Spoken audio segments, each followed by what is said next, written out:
جب ہم تھانہ کلچر کی بات کرتے ہیں تو وہ امیج جو بہت سے لوگوں کے ذہن میں ہے اس کی ایک وجہ یہ ہے کہ تھانہ غالباً وہ واحد دفتر ہے جو دفتر کے ساتھ ساتھ رہائش بھی ہے. تو اس امیج کو چینج کرنے کے لیے اور تھانے کو ایک ماڈرن ورکنگ انوائرمنٹ دینے کے لیے اسپیشل انیشیٹو پولیس اسٹیشنز بنائے جاتے ہیں. تو اسپیشل انیشیٹو پولیس اسٹیشن میں ایک بنیادی بات یہ ہے کہ ہم نے جو عوام کی ایکسیس والا ایریا ہے اس کو جو ہمارا رہائشی علاقہ ہے تھانے کا اس سے بالکل الگ کر دیا ہے. جس طرح سے ہم نے عوام کو سہولیات مہیا کرنی ہیں ان میں بھی ایک بہت بڑی تبدیلی لائی گئی ہے. آج میں آپ کو اس کے بارے میں بتاتا ہوں. اب گائیڈ کانسٹیبل ہیں تو آپ کا کیا کام ہے؟ سر میرا کام یہ ہے کہ جو بھی سائل آتا ہے پولیس اسٹیشن میں اپنے مسائل کو لے کر سر ہم اس کو ویٹنگ روم میں بٹھاتے ہیں. ویٹنگ روم میں بٹھانے کے بعد سر ہم اس کا مسئلہ پوچھتے ہیں کہ آپ کا کیا مسئلہ ہے. تو سر وہ جس نوعیت کا اپنا مسئلہ بتاتا ہے تو سر اگر اس نے کوئی اپلیکیشن دینی ہوتی ہے تو ہم انہیں فرنٹ ڈیسک پہ ریفر کرتے ہیں. یہ ہمارا ویٹنگ روم ہے.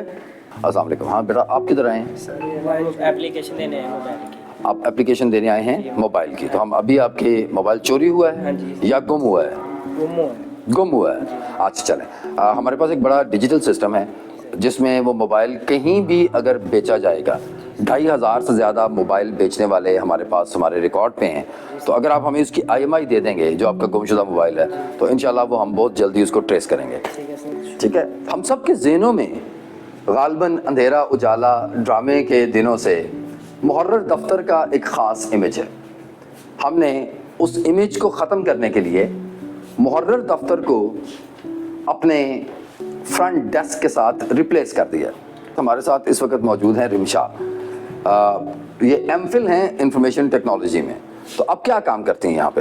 ہمارے پاس جب بھی کوئی بھی سائل آتا ہے ہم سب سے پہلے اس کو کمفرٹیبل کروانے کی کوشش کرتے ہیں. ان سے ان کی بات تو ان کی ہم نے پوچھنی ہی ہے لیکن جیسے جو فیسلٹیز ہمارے سے ہو سکتی ہے ہم ان کو وہ پرووائڈ کرتے ہیں. ہم ان سے ان کی بات سنتے ہیں. تو آپ کہیں پہ اندھیرا اجالا کی طرح جو محرر دفتر والا تھا اس طرح سے ٹریٹ تو نہیں کرتے ہیں؟ نو سر ایسا کچھ نہیں ہے بلکہ ہماری کوشش یہی ہوتی ہے کہ ہم ان کے ساتھ پولائٹ رہیں. وہ پریشان ہوتے ہیں تو وہ ان کی تھوڑی سی وہ اپنی کر جاتے ہیں اپنی طرف سے. وہ غصے میں بھی ہمارے ساتھ آگے بہیو کر جاتے ہیں لیکن پھر بھی ہم نے ریلیکس رہنا ہے. ہر چیز کے بارے میں پروسیجرز ہیں. کس قسم کا کرائم رپورٹ ہو رہا ہے یا کس قسم کی شکایت رپورٹ ہو رہی ہے اس کے بارے میں. تو کیا آپ وہ ساری جو ٹائم لائنز ہیں کہ تمام راہزنی کے ڈکیتی کے جو کیسز ہیں وہ ودن 24 آورز رجسٹر کیے جائیں گے؟ جیسے یہ کہ اگر کوئی MLC لے کے آتا ہے تو 8 گھنٹے کے اندر اندر اس کی FIR درج کی جائے گی. جب ٹیگ ایشو کرتے ہیں اس ٹیگ پہ بھی یہ ٹائم لائن آتی ہے اور ہم گائیڈ کرتے ہیں کہ آپ کا یہ آفینس ہے تو آپ کا اتنے آورز میں جو ہے آپ کی FIR رجسٹر ہو جائے. کیا اس وقت آپ کے پاس کوئی ایسی رپورٹ ہے جو کہ ٹائم لائن سے زیادہ ہو چکی ہو؟ نہیں سر ابھی ہمارے پاس ایسی کوئی رپورٹ نہیں ہے. یہ میرے پاس ابھی ایک کمپلین آئی تھی سائمہ کمپلیننٹ کے نام سے. اس کو ابھی 17 منٹس ہوئے ہیں تو یہ فائٹ. تو آپ کے پاس ایک منٹ کا حساب ہے کہ کمپلینٹ جو ہے وہ جس وقت آئی اس کے کتنے منٹ ہو چکے ہیں اور کتنا ٹائم رہ گیا ہے جس کے اندر ہم نے اس پہ کارروائی کرنی ہے؟ جی CMS پہ جو کمپلین مینجمنٹ سسٹم ہے اس پہ جو ہے وہ رسپانس ٹائم جو ہے سامنے شو ہو رہا ہوتا ہے تو ہم اس چیز کا خیال رکھتے ہیں اور ساتھ ساتھ ہم نے پھر SHO کو بھی بتانا ہوتا ہے کہ سر اتنا ٹائم ہو گیا. تو گڈ شاباش. ساتھ ہی ساتھ میں آپ کو ملوانا چاہوں گا صابر سے. صابر از اے اسپیشلی ایبلڈ پرسن لیکن یہ عزم اور ہمت کی ایک الگ سے کہانی ہے. انتہائی کمپیٹنٹ. کیا ہے آپ کی ایجوکیشن کوالیفیکیشن کیا ہے؟ سر یہ آپ نے کیا ہوا ہے اور آپ کا ایکسپیرینس کتنا ہو گیا یہاں پہ؟ سر آلموسٹ 6 ایئر ہونے والے ہیں. 6 ایئر ہونے والے ہیں. اور آپ کو یہ ماحول یہ جاب یہ آپ کو کیسا محسوس ہوتا ہے؟ سر مجھے بہت پراؤڈ فیل ہوتا ہے کیونکہ سول ہونے کے باوجود میں بیلٹ فورس کے ساتھ جاب کر رہا ہوں. آپ اسپیشلی ایبلڈ ہیں.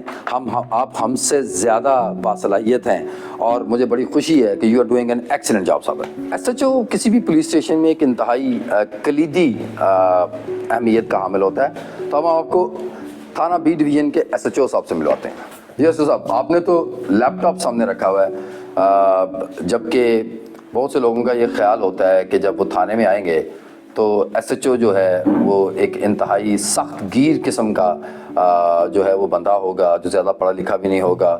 تو آپ کی کیا تعلیم کیا ہے؟ سر میرا MPhil بایو سائنسز میں ہے.